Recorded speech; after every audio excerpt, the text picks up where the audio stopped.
And it's a good thing I started early, huh, folks? Yeah, having a little bit of teff. I'm having a teff. And a pursuit of happiness? That's Hancock. He's a little flamboyant for an insurance man. And anyway, I'm a little early, and it's a good thing too. And am I getting a little graininess on the oh, dare I touch my camera to try to clear it? Dare. Ew. Mm, eh. You know what? Give me this camera. Straighten it out of it. Ooh. Hey. There we go. There we go. I think that's as good as it's going to get, as the movie says. Anyway, Gary Carpenter says, "Hi there, everyone. I'm back." Yes, you are, Gary, and it's a darn fine pleasure to have you back. What you mean is here says, "Hello, Thrash. Hello to you too." Apparently, you two were the only two in the stew. You knew. But it's very good seeing you guys again. Hopefully, there shall be more. And or less. But anyway, Sean and this is here. He says, "Hello all," and Sean, so good to see you, my brethren. Zuplex is here. He says, "Hola," and a hello to you too, my brother. Mi hermano. And Sister Sarah's here. Yay. It says hi, Pawns. And Dan, the breaking newsman, says hey there. And a hey there to you. Hey ya. Hey ya. And a lot of people saying hello to one another, having fellowship. I shall let the fellows ship. And Suplex. Hola to you too, T-Pawns. So good to see you, my brother. And Dan says hi all again. And well, so far, just everyone saying hello, hi there, hello. I'm glad that you could show. Um, but yeah, so far, nothing really important planned today. I didn't really have a chance to do much preparation today. I thought I was booked this morning, so I canceled with Tug. Tug was going to celebrate his anniversary anyway, so it worked out well. But then I got a impromptu phone call from friend of channel, DJ Anubis, who asked me to hop on to his little what if video when we did a what if with the Scream franchise, taking it down different rabbit holes. Get a chance to check out DJ Anubis and his Scream theme post today. And now I am here. I think a couple people have asked for this over the years. I do have trivia tonight. It's going to be on the Seinfeld TV show. And Ziplik says, any calls from future employers? I don't want to jinx it. I have an interview tomorrow afternoon. But it's the darndest thing. I get these interviews and I like ace the interview. And they say, "Oh, we just gotta clear a few things, and then we'll give you a call." And then I don't hear back from them, or I get a phone call. Hey, we were doing a couple other interviews, and there was somebody who we thought maybe just encapsulated a little more than yada yada blah blah blah. And I gotta tell you, in case you folks are wondering, a couple years ago, I had to do a Corey check for a job I was getting, and I passed with flying colors. So again, I'm pure as driven snow. I have 40 years of experience in customer service. I have 17 in retail management. I have an astonishing work ethic. I don't take sick days, which in this day and age is something you don't hear. I was actually, and I love them to death. When I was working at the restaurant, there was this new server, and she was excellent, but she did more days off, sick days off, in her first season than I needed in my entire duration working for the establishment. Entire duration working for the. But anyway, what do I know? But wish me luck, and I hope I didn't jinx it. But keeping her fingers crossed. Sister Sarah says a lot of emojis and hit that like and shout out and share and comment. Pretty please sugar on top. What do you mean says, what is the inconvenience? I'm not sure. I think I was being glib when inconvenience came up. But it's inconvenience, of course. But in any event, I'm not sure what I brought it up in reference to. Zubik says these are bad times, and they're not getting any better. They're not getting any better, dude. My wife was worried about her 401k, and I said, "Don, don't worry about the 401k. Either it'll bounce back, or we'll be killed in the food riots. Either way, what is there to worry about?" Geek Culture's here, and he says, "Hey there." Lance Chafin is here. He says, "Hey, Thresh." Lance, so good to see you, my brother. Welcome back. Good to see you. Geek Culture, welcome to the party. So glad you could make it. Sister Sarah's dropping links. Thank you so much. Very, very kind of you. And what do you mean says the Godzilla holding a sign? Yes. Oh, we apologize for the inconvenience. Last week he said, "Please stand by." Now I'm with you. No, yeah. The sign says, "We apologize for the inconvenience," which is just something they randomly tell you when you have to wait for something that you shouldn't. It's also a book by Douglas Adams. I figure each week, Godzuki here should be holding up a new sign. But context always helps. Geek says, "Hope you're doing well. Likewise to you too, Geek Culture." Gary Carpenter says, "Arthur Dark will have a concert in October, and he's got a movie night coming out." Oh, excellent, excellent. Didn't he do something on 4th of July last year? Was that it, or am I thinking somebody else? Oh, Indy Spouts is here and says, "It could be worse. If you were born 500 years ago, you'd probably already be dead of cholera." Ah, yes, love in the time of cholera. Or, as our generation would have said it, love in the time of corona. Fortunately, I missed both. Oh.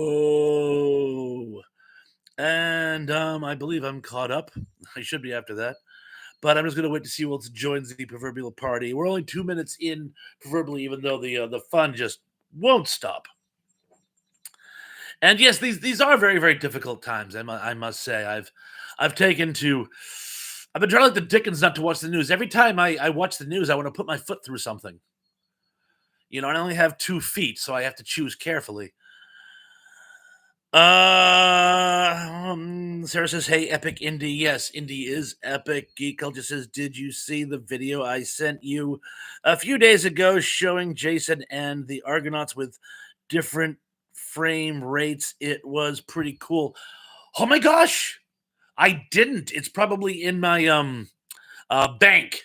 I will double check. I might ask you to resend it, but I will check. I love Jason the Argonauts. I remember I was like 5 when I watched it with my cousin, and I thought the Hydra was a dinosaur just with a bunch of heads. And Zublik says, "If T Pons was born 500 years ago, he would be dead by now without a cholera epidemic." That's like one of the funniest things they ever did in Benson. The wacky security chief says, "If Caesar had listened to his security people, he'd be alive today." And Benson goes, "But he'd be very old." Emily's here. Says, "Hey, yo, Emily, how are you doing, my lady? So good to see you." What do you mean? Says Burb. Lance says hello to Emily, as does Wedgemine. And Sarah says, "Emily, whoop whoop, now it's a party, yay." And Dublix also says hi. Everyone's saying hi to Emily. Sean saying hi to Emily. With an Emily here, and Emily there. Here an M, there an M, everywhere an MM. Eminem. Eminem. The Candy or the rapper, and Indy says, "A dinosaur with just a bunch of heads." I'm pretty sure I once used that exact phrase to describe the Senate. Yeah, but the good news with them is when you cut them down, they don't grow back twice as fast.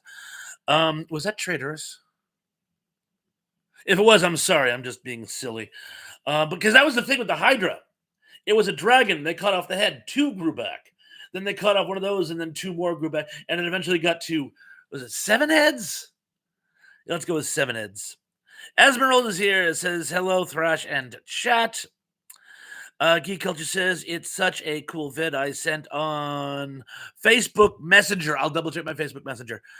So should still be there. I was impressed more so because it showed how amazing the effects were originally more noticeable. Harryhausen was at his best. He was really at his best in that movie. I mean, the skeleton fight scene is just it's just absolutely breathtaking. But I'll double check. I was probably skimming and saw you left me a message, but didn't look at the attachments. I do that sometimes. More about that in a minute. A lot of people having fellowship. Sean says, man, Emily, nothing especially exciting going on. Len says he's okay. Esmeralda says hello to everyone. Geek says, I love anything Harryhausen touched. There is no such thing as a bad Harryhausen movie. Some I've enjoyed more than others. Some feature his animation more than others. Like, for example, First Man on the Moon. Love First Man on the Moon, but there's shockingly little stop motion. There's the Caterpillar Ranch, and there's a few scenes of X-rays with the Solonites. And I do love the movie, even though it wildly, diverses diverges from the source material. It's still a fun watch. It's so fun in the book. In the book, he actually manages to speak to Cavill one more time. Cavill, when they're forcing him to build these machines, and he's working like night and day, but he still manages to cobble some parts together and put together a radio. And he warns Earth that they're putting together an invasion fleet. And when they realize what he's doing, they take the radio away, and everyone just kind of goes, oh. Which is sort of a harbinger of War of the... Actually, Indy, which came out first? First Man on the Moon or War of the Worlds? Emily says the country I grew up in has been having an interesting week. Mass pew pew at the party biker gang. Yeah, there's a lot of nastiness. Indy says to Sean, how much is Gallimaufry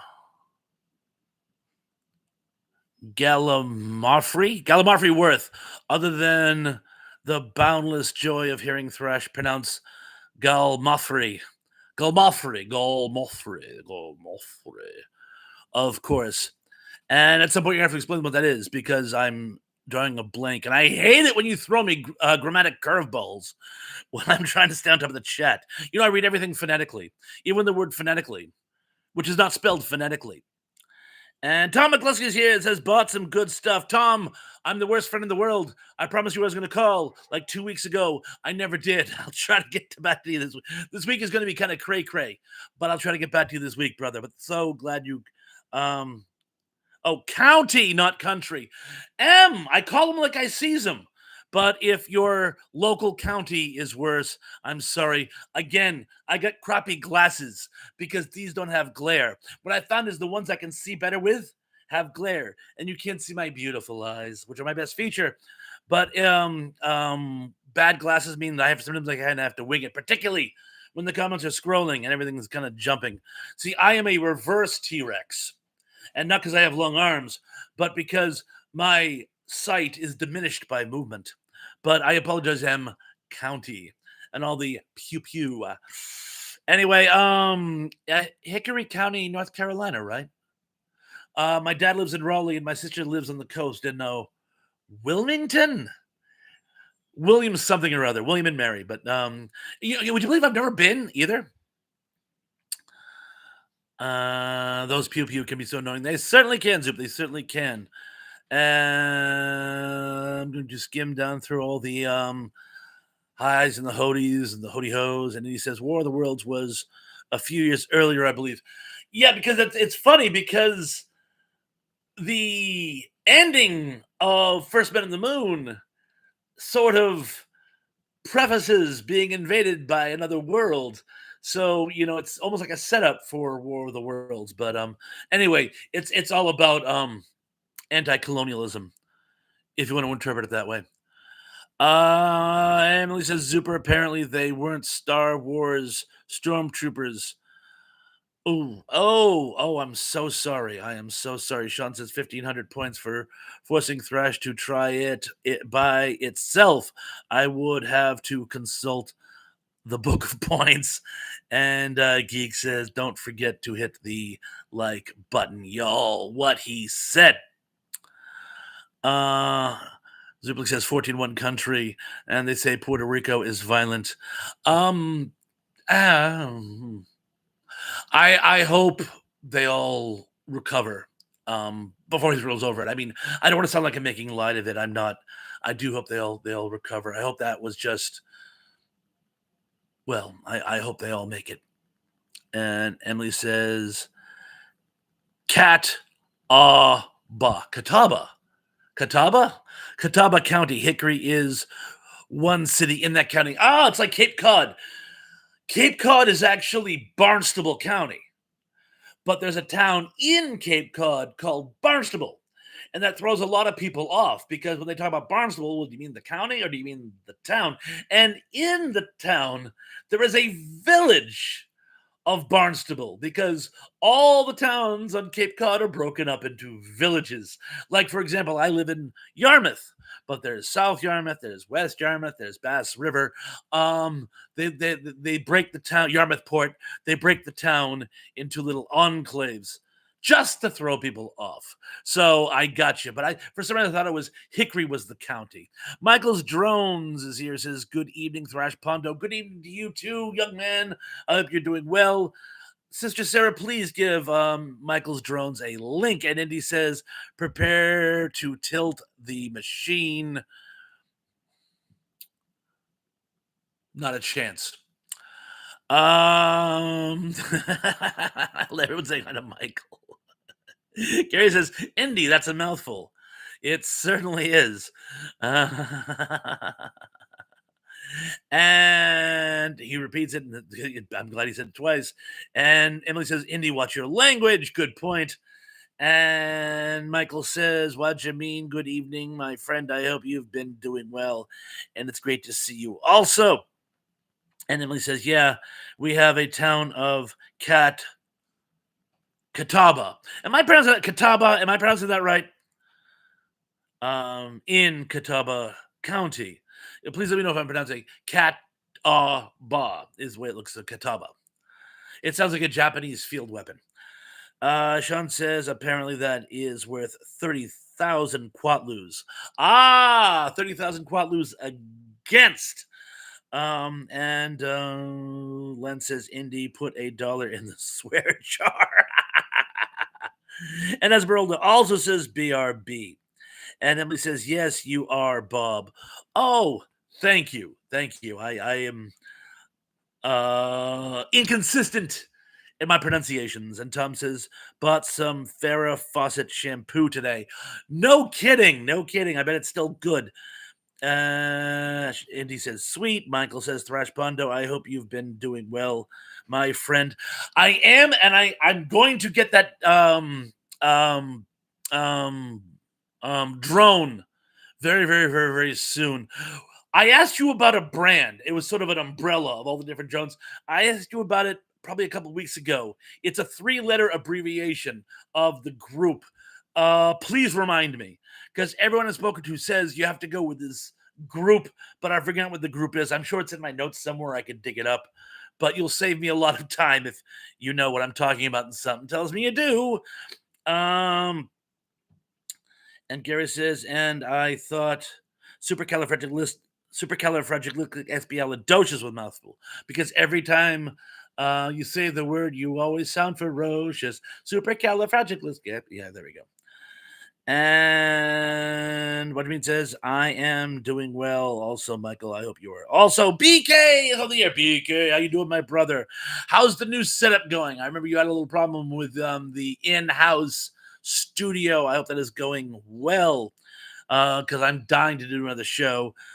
Michael says, just a reminder, everybody in the chat, please don't forget to smash the like button. Our awesome host, thank you. And thank you as well. Indy says to Sean, that's a Baleth at the pawn shop for 20,000 quatlus. I've had my eye on. Oh, very good, very good. And a lot of people saying hello to Barry. And Thomas says, super frag, illistic. Yeah, whatever. And Ellie says, "You always sound precocious." I like ferocious better. And Snark and Sass is here. Snark and Sass, how you doing, my lady? So good to see you, and thank you for dropping the link, Sister Sarah. And BK says, "Super and fantastic, just around the corner." And Michael saying hi to my flock. And BK says the new setup is great. Yowza, excellent. And Gary says, "Tom, in other words, that song is from Mary Poppins." Yes, it is. And Sean says that battle that you had your name on in Klingon 2. Let me put it that battle that you had your name on it in Klingon 2. Gotcha. And thank you for the link, Sarah. And Gary says, "Tom, in other words, that song is from Mary Poppins." Oh, Bathless. Yes, the weapon, the Bathless. I gotcha. Someone told me of the Ponda. The Ponda is a it's like a it looks like a pick hammer, and it was a Japanese medieval weapon. And so Thrash Ponda would be like saying the slashing hammer in Japanese if you said it that way. So when I heard a weapon, I thought, the Ponda. But I've never been able to confirm that. So it's probably a crock. Snarkin says ferociously precocious. She's precocious, and she knows just how to make a pro blush. She has Greta Garbo. That's at Betty Davis Eyes, but I'm singing it like oh, people don't realize Betty Davis Eyes is actually a cover.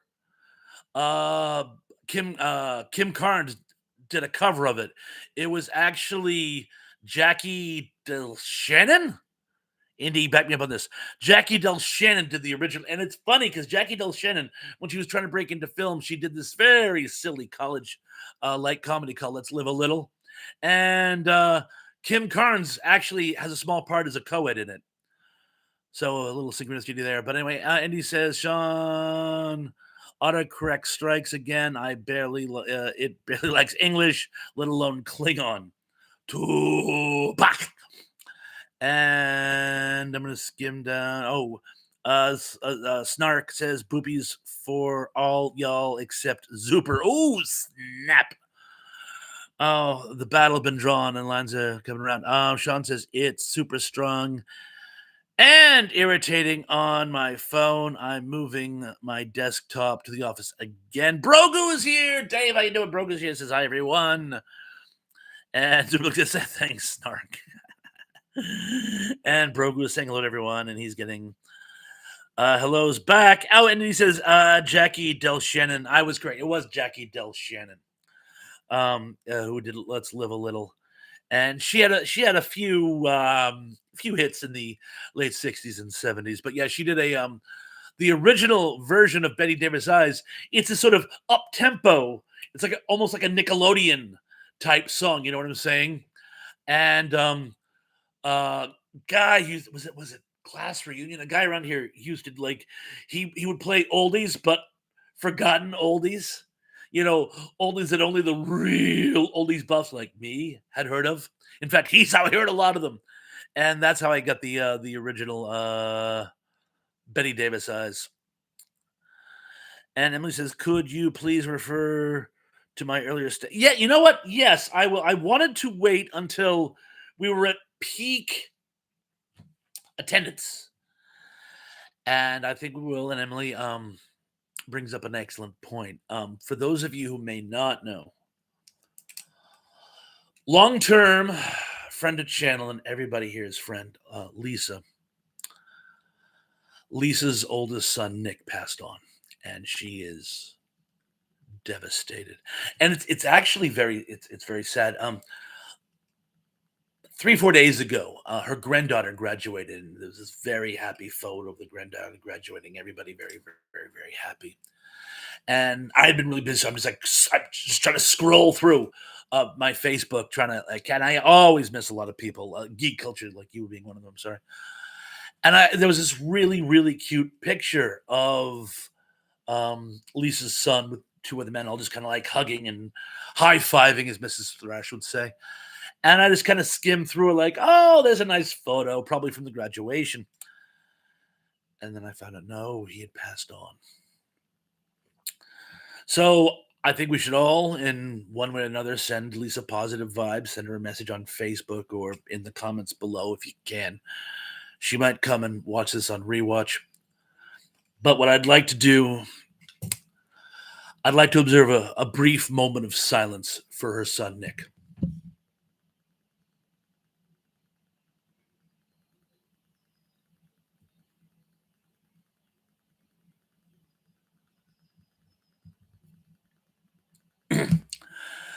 Thank you. No parent should outlive their child. And yes, that was very, very kind of you to remind me, Emily. Thank you. Indy says, "Look again, Bob. Oh, it's not. It's Des Shannon. I've been pronouncing it wrong all these years. It's Des Shannon. I've been thinking of Del Shannon. Oh, okay, but I was pretty close. So Jackie Des Shannon. Okay, thank you." Tom says, "That's hardcore." Yes, it is. Zublik says, "Condolence to Lisa and her family." Very kind to you, Super. Geek Culture says, "Sorry to hear that." Wajibin also says, sorry to hear that. Gary Cameron says, "What happened with Lisa?" Based on what I know from Facebook, she's holding up. She's bearing up. She's managed to make posts and respond to people's commiserations. That's something that, in and of itself, proves that she's holding together so far. It's only been a few days. Sometimes these things don't hit until after the emotional smoke settles. But as far as I know now, she's holding up as best one could imagine. Sean says, "Terrible news. I'm so sorry, Lisa." Emily says, "Gary, she lost her son this past week." Oh, I thought Gary was asking what's going on with her specifically. Like, how is she holding up? Yes, Gary. In case you missed it earlier, if you were away from the computer, Lisa, her oldest son Nick passed on. I have no details as to how he lost. Tom says that's sad. And Gary says, "Oh dear, my heart goes out to her." Kevin from the Entertainment Weekly is here. Entertainment Weekly, Entertainment Headquarters. Says hello to the rest of everyone. Hello, Kevin. So good to see you. Sister Sarah, please drop a link. We were talking about you today. Your ears are probably burning on a DJ Anubis's channel. Geek Culture says, "I don't know, Lisa, but I would gladly listen if needs to talk. Thoughts and prayers for sure." That's very kind of you, Geek Culture. Thank you. Emily says, "Losing a child is one of my biggest fears." Commiserations, Emily. Commiserations. Zuplik says, "Lisa, you are in our thoughts. So sorry for your terrible loss." Gary Carpenter says, getting back to Ray Harryhausen. Yes, he is a legend. And Kevin says, "My thoughts and prayers are with Lisa and her family." And Indy says, "Newcastle in the house." I was thinking the beer whenever I hear Newcastle, which I'm sorry if that's racist. Johnny Orchard is here. Oh my God, Johnny is here. He says, "Hello, everyone." Johnny, so good to see you, by the way. And yes, the review of Aces and Eights is in the works. I promise I will have it for you very, very, very, very, very soon. And boy, you guys in for a treat. Benjamin says, "Lisa, you and your family are in my thoughts." And Kevin says, "I saw some of the what if segment was a lot of fun. We had a lot of fun with it, and it was weird. It was all impromptu. I thought it was going to be like a deep dive. So like I put together some notes on the franchise, and it was like a what if where we could just like spitball and speculate. Yeah, the premise is ideas for prequels, ideas for new movies, ideas for reboots. How would you attack it? And it was actually a lot of fun. And again, very impromptu. And Broga says, "Hey, Thrash, do you remember the song Don't come around. Oh, oh, oh. Der Kommissar's in town. Oh, oh, oh. Yes. Um, that I actually used to know it in the original German. That was what a geek I was back in the 80s. There was an American version by a group called After the Fire, I want to say. And their version is pretty close, but the German version, you have to bear in mind that the Cold War was still going on, and the Commissar was sort of a big deal, and the idea that if the Commissar was in your town, people just disappeared. So yeah, Falco's version, in my opinion, was superior. I had another album by his, um, at least one. I had Amadeus, and I had another one. He he did a great song actually called Genie, which is about a serial killer from the point of view of the serial killer. And he's singing to one of his victims. Crazy. Falco, we lost you way too young, man. Very, very sorry. And Brogu, thank you very much. Lisa, my condolences are, and you are in my thoughts and prayers. And Kevin says, I would love to do an education segment with you on my channel about 60s or 50s TV shows. Definitely. Definitely. I could do either or. Um, but yeah, I'm trying to think though. Would you want to do American TV shows? Because most of the English TV shows that I am familiar with were like from the 70s on. With a few, like some started in the 60s, moved to the 70s. Like for example, I saw some of the classic Doctor Who's before they were destroyed. Michael Grade, I curse you and your whole family. But anyway, but there was some great TV that came out of Great Britain in the 70s. And I was just watching a show today on the changes, the changelings. It's based on a sci-fi trilogy where people become technosphere and revert to like a 15th century existence. Are all the best English sci-fi shows based on classic English science fiction books? Because they did the same with Tripods. Tripods was amazing, although I did like the book series better. And but yeah, count me in. John says I will be sending you the next book. Ooh, Veil of Charms this week. Oh, you flatter me. You flatter. Thank you, thank you. Sean says, Alles klar, Herr Kommissar? Alles klar. Klar is German for clear. So we say alles klar. That's like saying we're all good. It's all good. Everything's clear. Alles klar. Um, I actually saw that they used that term in a war movie, and I can't remember which one, but it was so funny because it predated the the song, of course.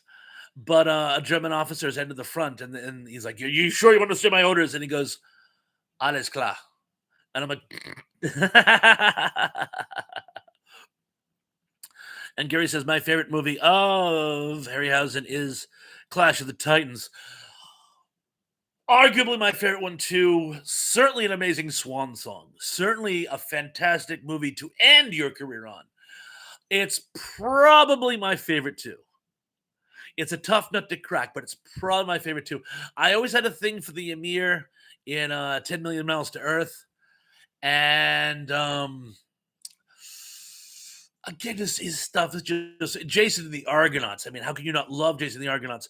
But I think if I had to pick my favorite film with his work in it, it would have to go to Clash of the Titans. And of course, the header of the Kraken is actually the Emir. Apparently, at one point they wanted to do a giant squid, but that fell through anyway. And Gary Cameron says my favorite movie. Oh, I already read that. Sorry. And Tom McCluskey said you speak German. Bitte, bitte, meine German ist meine. Bitte, bitte, meine Deutsch ist kaputt.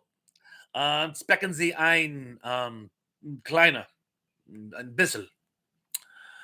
Ähm, meine, äh, meine Papa ist ein Wunder.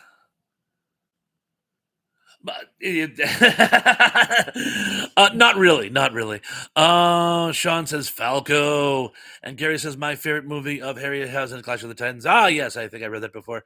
And he says the 45-letter word I used earlier is the medical term for the black lung disease. If anyone here ever heard of it, my money's on Kevin. Actually, my fifth grade teacher wrote that on the blackboard once as like a word of the day because it was the biggest word, and she could even pronounce it. So I've seen the word, but I simply can't say it. And yes, it is the longest word in the English language, narrowly beating out anti-disestablishmentarianism, which is a long way of saying counter-revolutionary. If you do the all the double negatives and all that.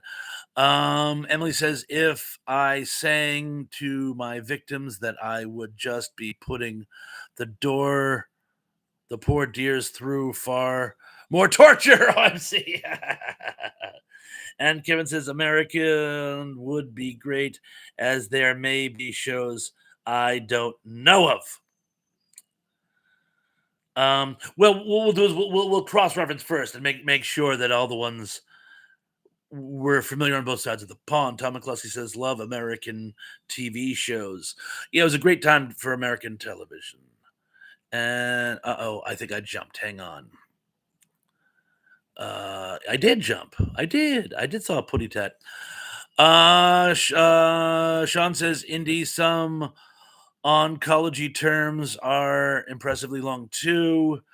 It's so funny. I have a cancer doctor who will take my calls anytime, day or night. He is my oncologist. My oncologist. I've been working on that one. Mrs. Thresh didn't think it was funny either. Geek says, I believe not long ago the missing, damaged classic Doctor Who episodes were found / recovered. I could be wrong. Oh, it's magic. I heard something about that too. It was very, very similar to they were in another country.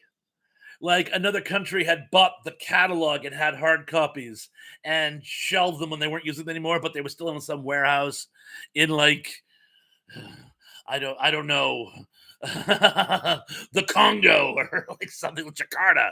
Anyway, a lot of people. And Emily says, "Indy, I didn't know for sure it meant, but I remember reading it. It's the longest word in English language." Yes, you did. Yes, you did. And a lot of people saying hello and BRB and hey, they're hungry. And Gary Cameron says there's a town in Wales that I can't pronounce it. It's a mouthful. Tom says, I'm still hungry jerk. Oh, you will always be the hungry jerk to us, Tom, but you'll always be Tom to us, hungry jerk.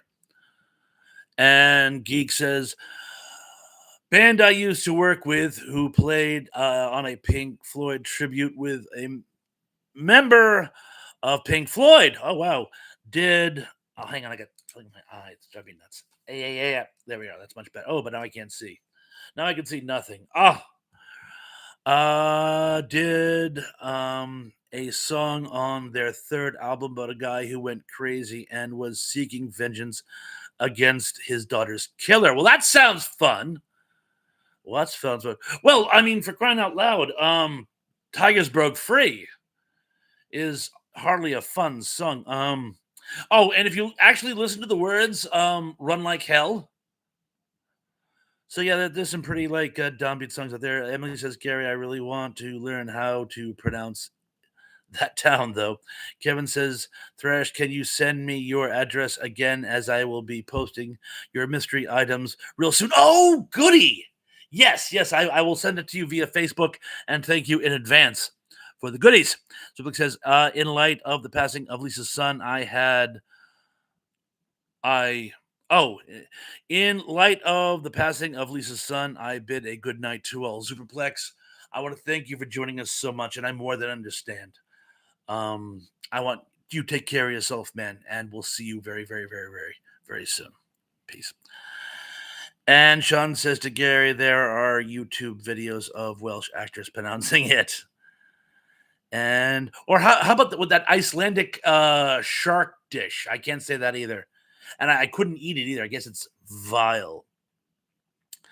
And Gary, I'm sorry, Geek Coach says it's very crazy and dark. The final album that didn't end up properly recorded. Ebol went under band drama, had a sequel to be even darker. That's crazy. Wow. I should do it on one of my creepy classics. Um, and Gary says, Sean, I think there's another one in New Zealand that is a very long and hard to pronounce.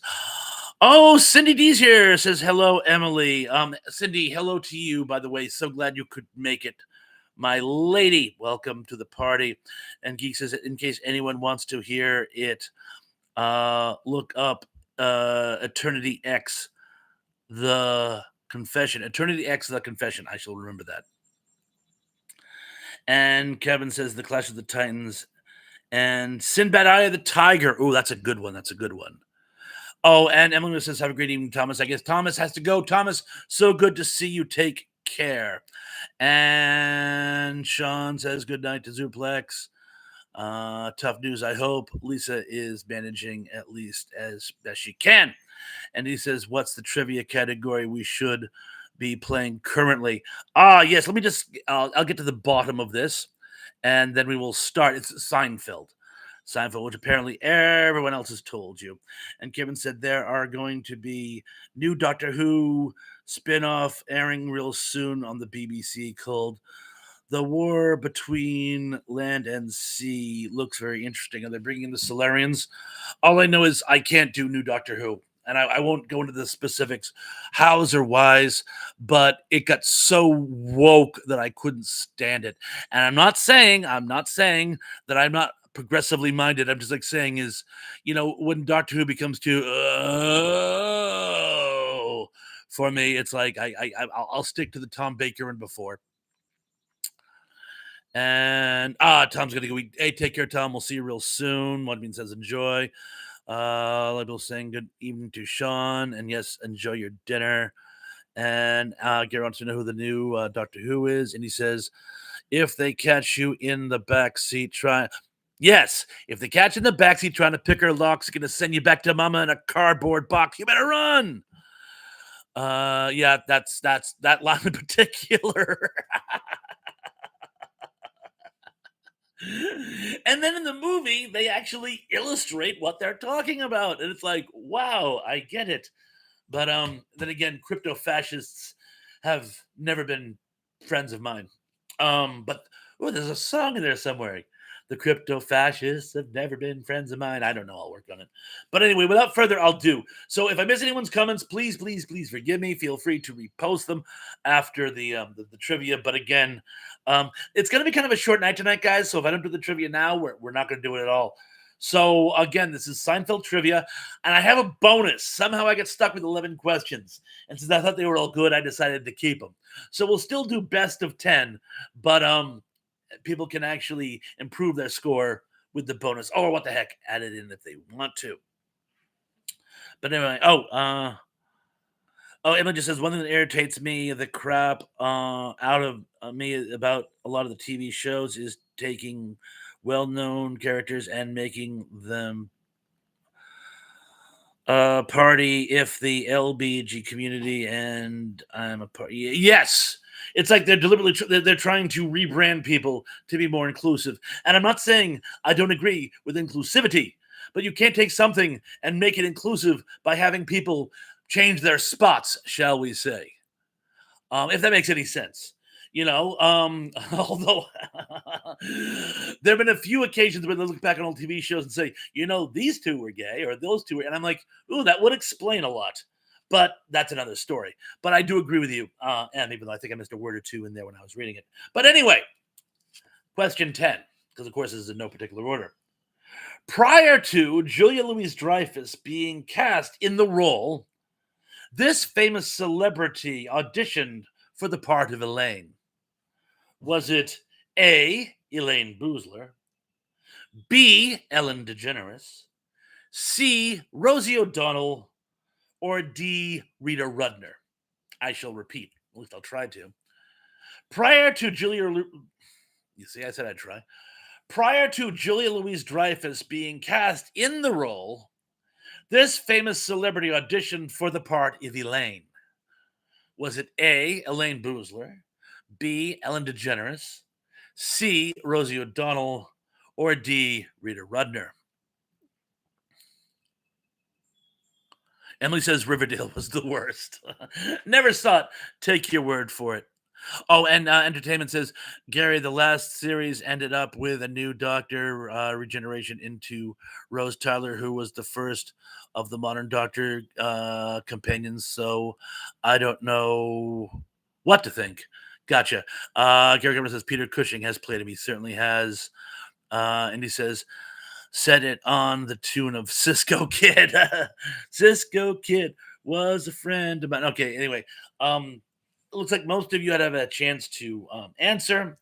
The correct answer is, and I want to thank you all for, at least it looks like, not no one fell for the Elaine subterfuge. Supposedly, Elaine Boozler was one of the inspirations, and Jerry Seinfeld was romantically involved with her at one point. But Elaine Boozler never auditioned for the part. But it was D, Rosie O'Donnell. I'm sorry, C, Rosie O'Donnell auditioned for the part of Elaine. Frankly, I agree with you guys, though. D, Rita Rudner would have been a better choice. Moving forward. Number 9. Jason Alexander's George character fails to appear in how many episodes of the series? A1, B2, C3, or D0? I shall repeat.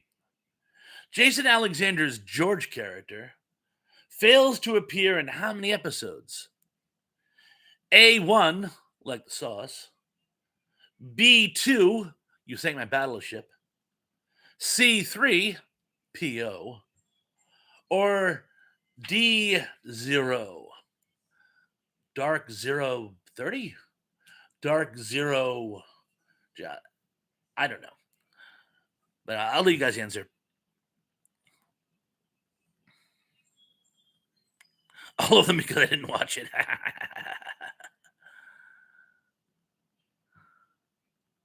Emily says, I swear to God, I just guessed.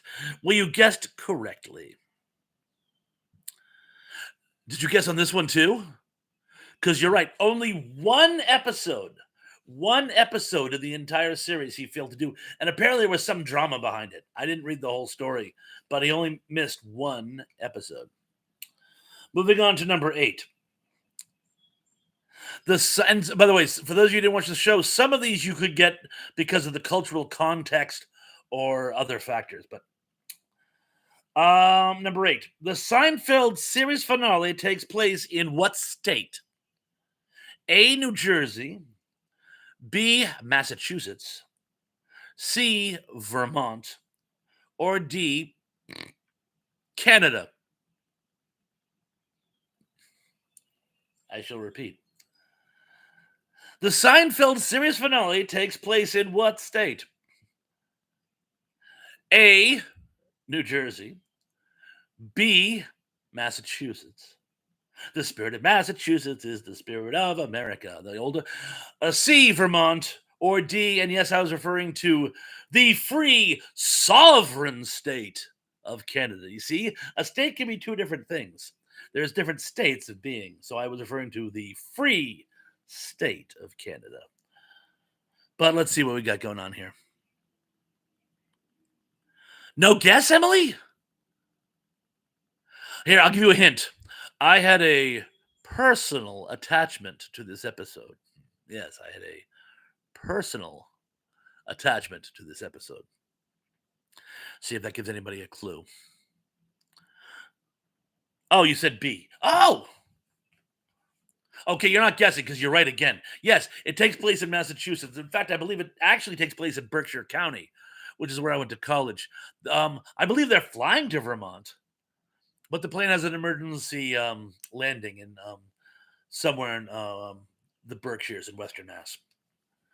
Well, but yes, B. I'm sorry, Em, I didn't see you say B. To be or not to. Oh, there's the B. To be or not to be. At number 7, over the course of their, I can't remember my handwriting. Over the course of their interminable wait in the Chinese restaurant, what name does the host mistakenly call George? Is it A. Carson, B. Cartman, C. Cartwright, or D. Clausewitz? I shall repeat. Over the course of their interminable wait in the Chinese restaurant, what name does the host mistakenly call George? Is it A. Carson, B. Cartman, C. Cartwright, or D. Clausewitz?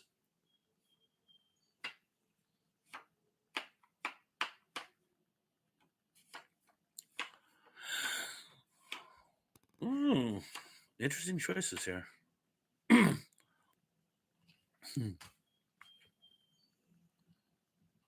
See if any more guesses come in. Clausewitz is actually the Prussian militarist who wrote On War. By the way, it's actually Carson. It's actually Carson. Cartman is from South Park, but close enough. Number 6, and then we'll get scores. The Seinfeld crew celebrated this Xmas holiday alternative.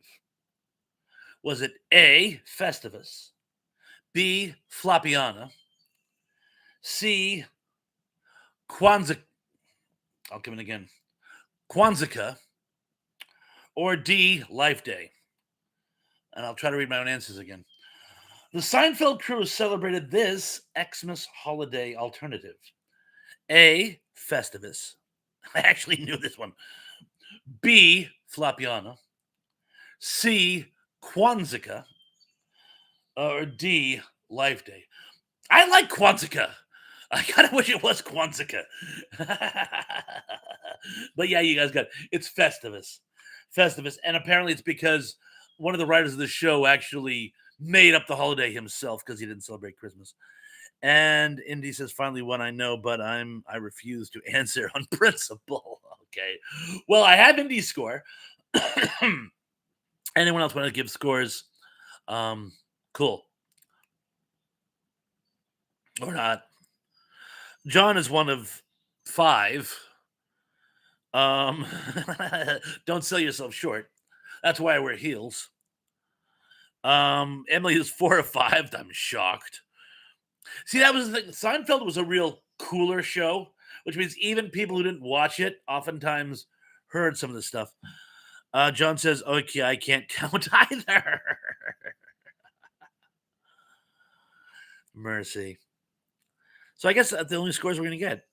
That's okay. If people want to play for fun, that's cool too. Oh, Watchmen is 2 out of 5, I think.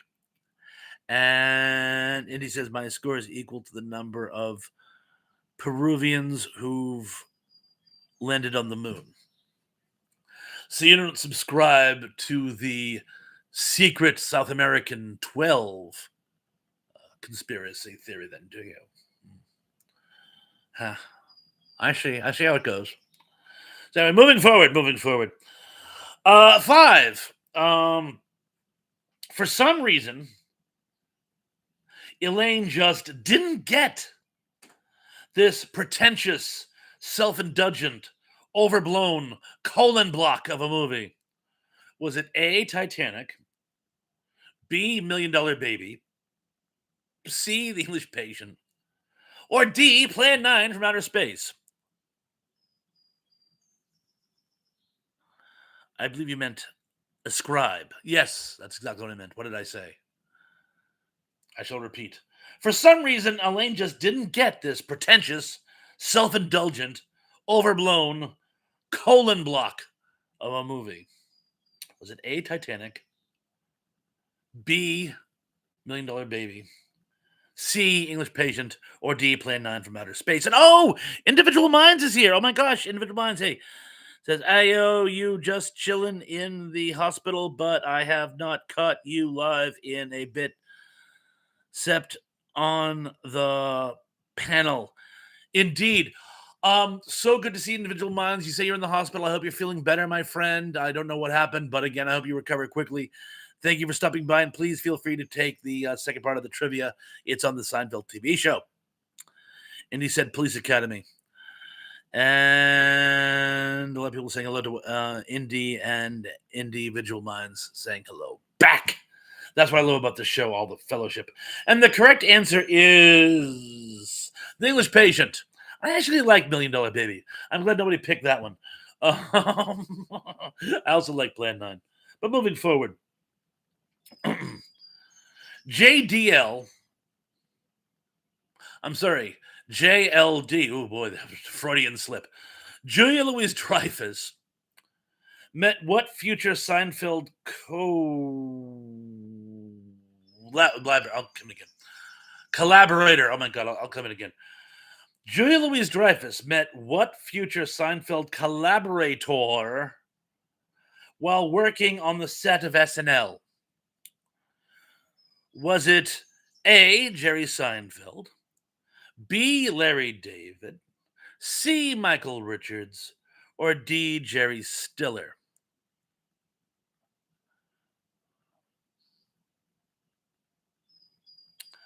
I shall. Individual One says I ride a bike either 8 to 10 miles 2 times a day to work. Oh, excellent! Good way to keep in shape and good for the environment. Oh, and one last time, Julia Louise Dreyfus met what future Seinfeld collaborator while working on the set of SNL?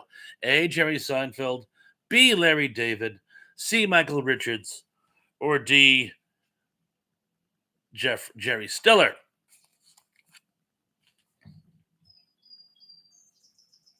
And Spot says only the JLD I accept is Jean-Louis David. Jean-Louis. Jean-Louis fills me with ennui. Oui, oui, monsieur. And it looks like nobody got this. It was Larry David. Larry David actually wrote for SNL for a couple of years back when Julia Louise Dreyfus was on it. She was hot. I was a kid when she was on it. She was hot. Anyway, number three. I'm sorry for being a pig. I was a 13-year-old boy again for a second. Number three.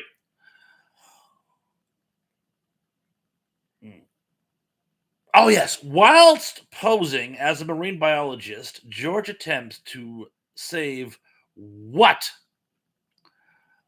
form of stranded sea creature? Was it A, a whale, B, a shark, C, a mermaid, or D, a giant squid? And he says, oh, poo. And he says, a kraken. Let's get cracking.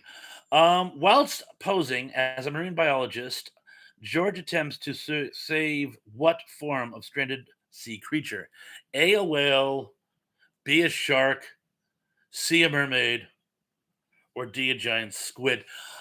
When I worked at the Chinese restaurant, there was this drunken reprobate who I don't know if he was an advanced liver failure or did some other recreational stuff in addition to alcohol. But like his third or fourth drink, you could tell because he'd start to get cross-eyed, and he'd like, I get another beer and a shot. It's like, no, you've had enough.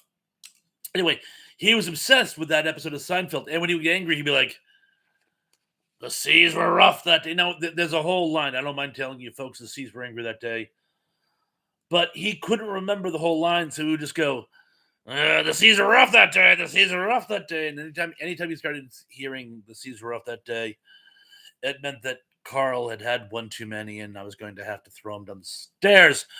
But the correct answer is a whale. Yes, a whale. This song's about a whale. And number two, is it me or is it taking forever tonight? I swear to God. Number two, according to lore, in the episode The Jacket, guest star Lawrence Tierney steals what? A jacket. B, a Superman figurine. C. Uncle Leo's watch, or D. A knife? I shall repeat. According to lore, in the episode The Jacket, guest star Lawrence Tierney steals what? Was it A. A jacket, B. A Superman figurine, C. Uncle Leo's wallet, or D. A cut? What is what my kid brother used to call saws. And hammer and a saw was an amma and a cut. Amma, cut, amma, cut. So for years, anything was sharp was cut.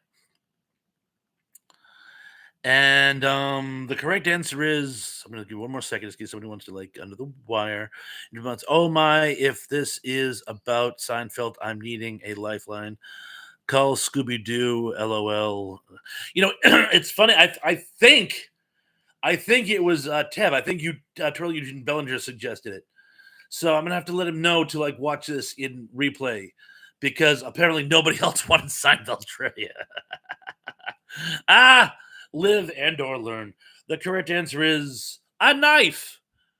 Yes, apparently he stole a knife from the set and actually in between takes was flashing it at people. And he tried to pretend this was all like some like joke, like he was just horsing around. They were all really freaked out. Apparently, Julia even at one point said he was a nutcase. And from what I understand, I guess he could run hot and cold. But anyway, a knife is the correct answer. And the number one, should I even do the bonus? Yeah, I'll do the bonus. The number one is, for whatever reason, the ethnic group seems to this. I'll come in again. For whatever reason, this ethnic group seems to be lampooned the most by the Seinfeld gang. Is it A, Ukrainians, B, Poles, C, Pakistani, or D, Chinese? I shall repeat. For whatever reason, this ethnic group seems to be lampooned the most by the Seinfeld gang. Is it A, the Ukrainians, B, the Poles, C, the Pakistani, or D, the Chinese? Oh, right at the gate. Mm-hmm.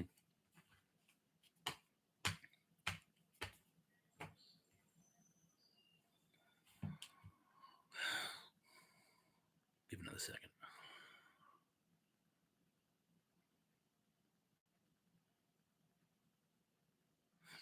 In your defense, there was a gentleman who I believe was from Pakistan whose life they destroyed, but that was more of an isolated incident than. Oh, and before I answer, I should say ni hao ma. That's a hint. Cheche loban, len loi kung bao hangai. And no, that is not mocking. I'm actually speaking Cantonese, which should have just given away the whole game. And yes, the correct answer is the Chinese. And not all Chinese people speak. I must have told you that story. I must have told you that story. I was working at the restaurant, and this lady, Chinese lady with her two granddaughters, came in for an early dinner, and I overheard them saying a couple words, and I decided to take a stab at it. And I never ever do this for reasons which are about to come really obvious. I never do this, but when I dropped their food at the table and I put it down in front of them, I go, "Cheche loba," and they all like as one. All three of them kind of look up, as if to say, "To our face, right to our freaking face. You're gonna make fun of," it. And I'm like, and I go, "Oh dear, you don't speak Cantonese, do you?" And the older of the two granddaughters says, "Mandarin." And I go, "Oh, I'm so sorry. I speak a little Cantonese, and I thought I'd give it a try. I'm so sorry. I don't know." And she told her grandmother in Mandarin. She explained to her grandmother, who's like still looking at me like, "What the fuck?" And all of a sudden her eyes light up, and she says something back to the granddaughter, and the granddaughter says, "She wants you to repeat yourself. Say it again." And I go, "Cheche laba," and she, and she like, listen, "Oh, you're so sweet. You're so sweet." Um, Rough translation: "Thank you, boss." But so I guess she kind of figured it out once she figured my hideous Quilo accent. Once she got past that, it made a little more sense to her. But anyway, that is as they say that. Oh, and I'm gonna give you guys the bonus. Oh, and D, it is the Chinese, by the way. Um, yeah, for some reason they always managed to, and half the time they weren't trying to. They just ended up doing something that was ethnically not cool. But anyway, here's the bonus. This famous celebrity died on the same day as the series finale. Was it A, Frank Sinatra, B, Marlon Brando, C, Michael Jordan, or D, Mel Torme? And we have a new guest, by the way. Scooby Doo 89 is here. The Chinese restaurant where they had to wait for the table was good. Yeah, that was the pilot Scooby Doo. And welcome to the party, Scooby Doo. So glad you could make it. Scooby Dooby Doo. I couldn't resist. I'm sorry. I couldn't resist. Anyway, thank you for joining us. You're just in time for us to wrap up the trivia, but I'm so glad you could make it. What Scooby Doo says the soup guy was Italian or something.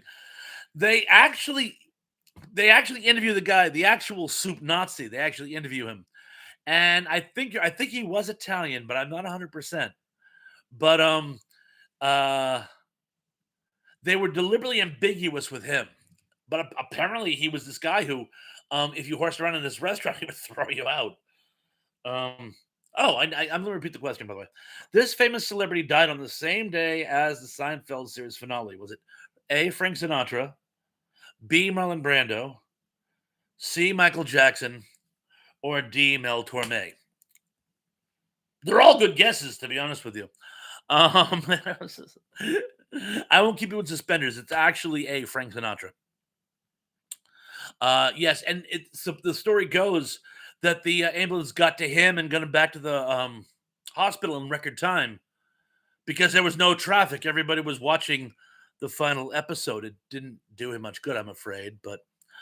And he says, and now my score is equal to the number of Oscar-winning Polly Shore films. Well, I on my content page, I have the top 10 lists of completely superfluous top 10 lists. And one of them is the list of Polly Shore films. Although my favorite is still the list of John Wayne movies that are neither a Western or a war film.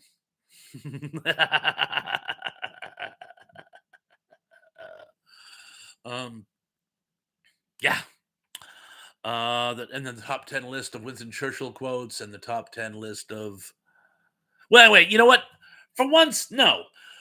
Go to my actually, you know what? Don't go to my content page. Go to on my playlist. I have a playlist of my top 10 lists. It's mostly my top 10 dad jokes, so you're in for a treat right out the gate. But go to my top 10 playlist and check it out, please. And Emily says, well, crap, I didn't get the bonus. What do you mean says, tough one, 2 of 10. And what do you mean, to be fair, I copied Emily on the 2 that I did get. Yeah, why don't we just get scores? Come on, if we feel like it. And he says, hey, for a Polly Shore ripoff of 12 Angry Men, Jury Duty was surprisingly not horrible.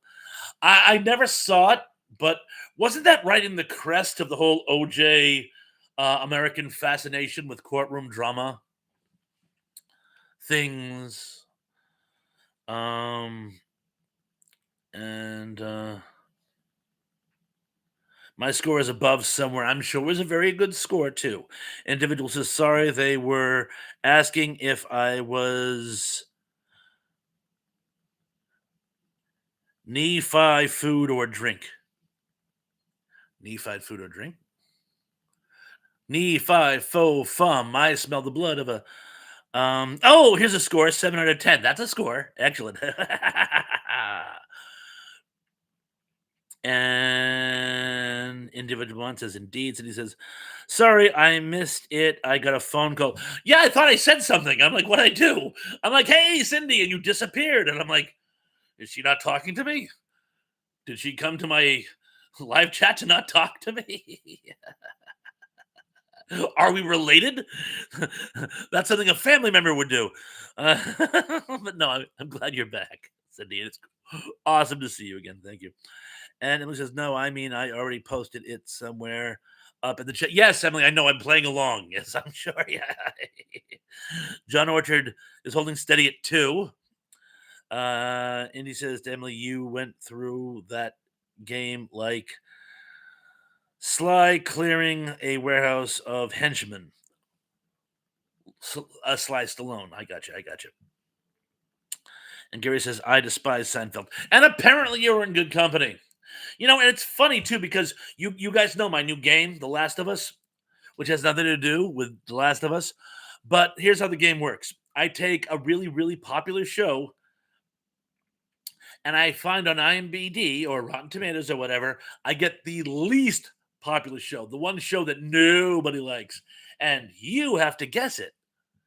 And the first one I did was, of course, Star Wars, and a lot of people guessed incorrectly. And in fairness, I would have too. I'm not going to tell you because I want you to go to my content channel and actually watch all my content. But anyway, I was going to do a Last of Us on Seinfeld, but I don't think I'm going to bother now. And where was I? Cindy says, "I missed the quiz. Have to watch it in replay. What was the topic? Seinfeld. So if you're a Seinfeld fan, you're in for a treat. If you're not a Seinfeld fan, don't bother." But Indy says, I don't despise it. I just never cared for it. That's how I feel about my best friend from college. And Gary says they had the nerve to team him up with Superman. Rambo! All right. Rambo Man. Black Betty, Rambo Man, they Black Betty, Rambo Man, they Black Betty and her wife, Rambo Man, I can't, that my mouth doesn't work that well. Great song though. And there's like an old like bluegrass version of it, which is even cooler. But I can't sing that either. There's actually the Blues Brothers did a cover of Rubber Biscuit, and there's an original that is actually better than the Blues Brothers version. Scooby Doo says, "I love the show." Goes on to say, "A show about nothing." Yes, a show about nothing. Gary Sip says he's got no brains whatsoever. And he says, "Good. Never watched Seinfeld. I didn't get it." And Scooby Doo says, "Newman, Kramer, Jerry, and Elaine was a great cast of characters." Yeah, it was so sad what happened to Newman. It was very, very sad. And Emily says, "If you add up all the time I spent watching Seinfeld during their entire run, it might add up to 1 episode." Wow.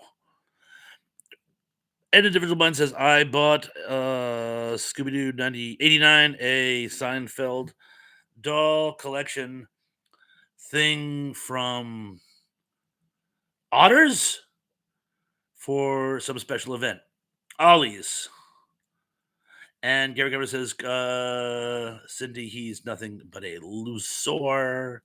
And he says, "Movie trivia is always better than TV. A lot of times you only get one, but a shot at the episode, but you get more chances to catch movies." Yeah, that's a very good point. It's a very good point.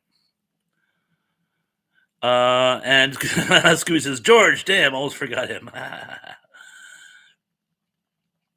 And Cindy says she liked to stand up better. Gary didn't like that either. And Emily says, "I agree, Indy, unless it's about supernatural. I know a lot about those 15 seasons." Crazy, crazy. Well, you know what, guys? I don't know about your area, but we're having like a severe, severe, severe pollen breakout here. Mrs. Thrash is like in agony. But I'm think we're like, my voice is getting scratchy. I'm starting to lose my voice. Pollen in the schnoz, as it were. So before my voice cracks, remember I got that interview tomorrow. I think I'm going to wrap it up a tad early tonight. So I just want to say to everybody, thank you for joining in Individual Minds. Thank you so much for joining us again. Scooby Doo 89, welcome to the party. Hope you come and see us again. To all the other people who I haven't seen in a while, and you know who you are, I'm so glad you could make it. The guys I see every week, I'm so glad to see you guys again. I think that covers everybody.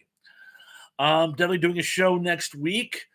Got a few other collaborations in the works. I'll keep you posted, and I'm going to try to do some new content this week. It'll probably be a Last of Us, but it won't be Seinfeld. But anyway, any last minute anythings from any of you guys? Oh, love the show. Good luck on your interview tomorrow. Thank you so much. Thank you so much. Indy says, peace out, kids. Thank you very much. Gary says, I prefer Rodney Dangerfield. He was great. And Indy also says to Emily, I might be able to give you a run for your money on Supernatural. Ooh, very good. Maybe we'll do Supernatural. I'll be at a disadvantage because I didn't really watch it. Scooby Doo says, of course, thank you. Watchbean says, good night, everyone. Have a great week. Cindy says, Elaine was about Elaine Boozler. Why didn't she do the show? I think she was on Coach at the time. I'm not 100% because Rosie O'Donnell auditioned for the part, but Elaine Boozler never did. And I'm not. Maybe they thought it would be like negative chemistry because she and Jerry had dated and had broken up, so maybe they thought it would be awkward. But it's a good question. And Emily says, Indy, I just recently rewatched the series for the fifth time. And the individual mind says, yes, indeed. I missed it. What you mean, Emily and everyone. Good night. And to Cindy, Gary, and Individual Minds, good night to you folks all as well. Anyway, as always, I want to tell you guys, thank you so much for joining me tonight. It always means a lot when you guys come on by. I love doing these shows. They're a great start for my week. I mean, I do. I look forward to them all week, and they're a great way to start the following week. You guys are great to have around. Means a lot that I have friends who take the time out to join me. Even when it's only a handful, even when it's only like, well, handful, 10 or 15. Even when it's not like a huge, I mean, I've gotten 20 or 30, but even when it's just a few of you folks and I can watch every comment and well, almost every comment and try to comment on them. But again, I want to thank you guys for showing up. It really, really, really means a lot. Anyway, until next week, everyone, be good, be safe, be careful. And I'm looking forward to seeing you all again very, very, very, very, very soon. Peace.